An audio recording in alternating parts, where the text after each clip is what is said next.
Breaking news, pinaka-advance na fighter aircraft sa buong mundo. Mayroon na raw ang komunistang partido ng mga Chino. Wow, tinalo na nga ba talaga nila ang US sa larangan ng advancement sa teknolohiya, partikular na sa larangan ng palakasan pagdating sa mga fighter aircraft ng Amerika? Kamakailan lamang kasi ay mabilis kumalat sa social media ang paglipad ng di umano ay 6th generation fighter jets ng China, kung saan ay tila nga maituturing ito na kauna-unahang 6th generation fighter jets na nag-i-exist na at nagagamit na ng mga Chino. Dahil bukod dito ay wala pang ibang 6th generation fighter jets na natatapos ang anumang bansa sa ating mundo, kaya tila nga ay napakadaling isipin na tila ay napag-iiwanan na ng China ang US sa larangang ito. Subalit kung pag-uusapan natin ang kakayahan nito kumpara sa 5th generation fighter jets ng mga Amerikano, ay tila masasabi natin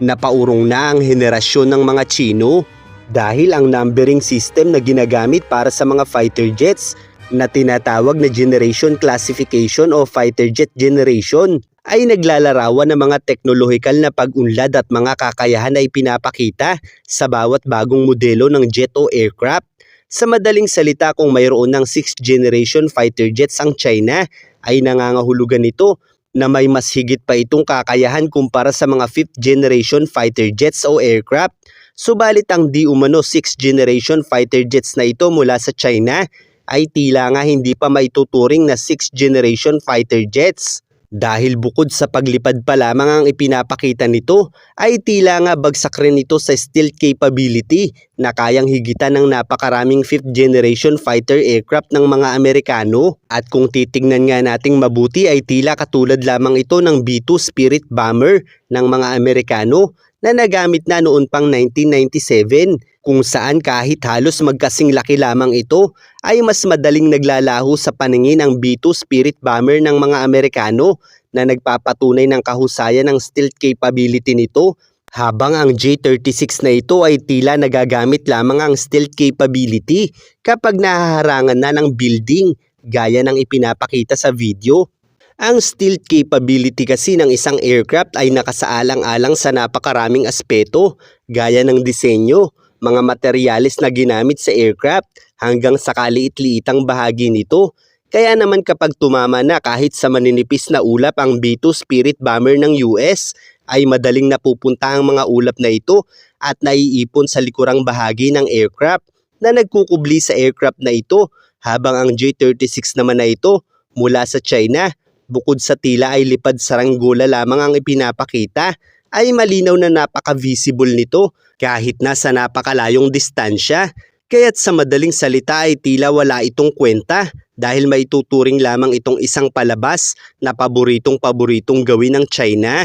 Gaya na lamang ng drone display na ito mula sa China na naitampok pa sa Guinness World Record bilang pinakamalaking drone display sa buong mundo na ginamitan ng mahigit sa 7,000 mga drones na sinasabing kinokontrol lamang gamit ang iisang laptop. At dahil nga hindi maitatanggi ang kamanghamanghang kakayahan na ito ng China na napabilang pa sa Guinness World Record, ay madali lamang iisipin ang iilan na tila nga ay napag-iwanan na nila ang US sa larangan ng teknolohiya. Subalit kung magsasaliksik tayong mabuti ay mapag-aalaman natin na taong 2015 pa lamang ay ang kumpanyang Intel na mula sa Estados Unidos ang kauna-unahang nagsagawa ng drone display na ito na una ring naitala sa Guinness World Record, samantala ang China ay taong 2017 lamang natuto sa paggawa nito. At bagamat tila nga ay nagkakaroon na ng mas magarbong presentasyon ng China kumpara sa US sa larangang ito,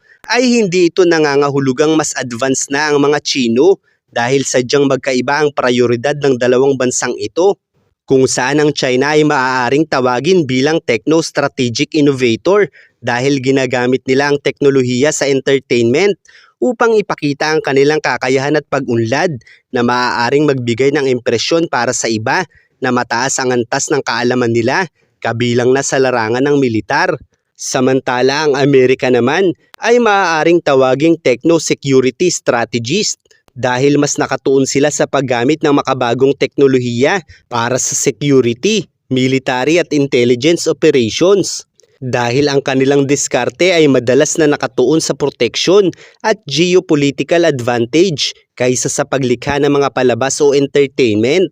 Sa madaling salita, habang ang China ay mas pinagyayaman ng paggamit ng teknolohiya sa larangan ng entertainment upang mamangha ang lahat sa kakayahan nila, ang US naman ay hindi nag-aaksaya ng oras para lamang lumikha ng mga palabas dahil para sa kanila, ang kaalamang ito ay bahagi lamang ng mas malawak pang kakayahang maaaring gawin ng US para sa seguridad nila, kung kaya't mas nakatuon ng US sa paglikha ng mga UAVs o Unmanned Aerial Vehicles kumpara sa mga ordinaryong drone na limitado lamang ang kakayahan, gaya ng paglikha ng palabas gaya nito, dahil ang nais ng US ay lumikha ng mga UAVs na may kakayahang kumilos mag-isa, depende sa sitwasyon kung ano ang magiging aksyon ng mga kalaban nila. Samantala, ang kakayahan na ito ng China na ginaya lamang din nila sa US ay may limitadong kakayahan lamang, gaya ng paglipad ng mga drone sa isang tiyak na taas at oras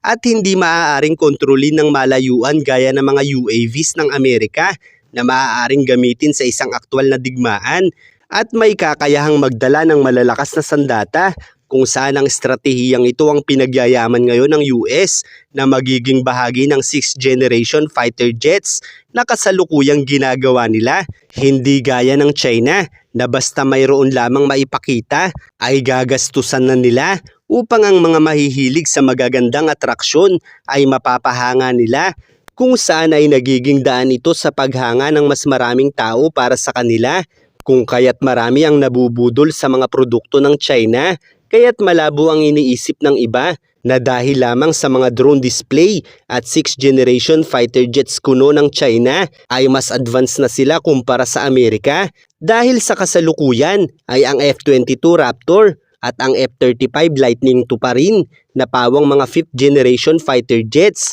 ang kinikilalang pinaka-advance at pinakamahusay na aircraft sa buong mundo, na kung ikukumpara naman sa ipinagmamalaking 5th generation fighter jets na J-20 ng China, ay malaki pa rin ang kalamangan ng F-22 at F-35 fighter jets na ito mula sa Amerika, kung saan ang F-22 ay mas mahusay kaysa sa J-20 dahil sa advance nitong stealth technology, superior maneuverability, mas mataas na performance ng avionics at sensors, pati na rin ang aktwal na combat experience na hindi pa ganap na naipapakita ng J-20, habang ang F-35 naman ay mas mahusay rin kaysa sa J-20 dahil sa superior na sensor fusion, advanced avionics at interoperability sa mga allied forces, pati na rin ang kakayahan nitong magsagawa ng multi-role missions gaya ng air-to-ground, air-to-air, intelligence at surveillance operations na mas kumpleto at mas flexible kumpara sa J-20. Kaya't kung tunay man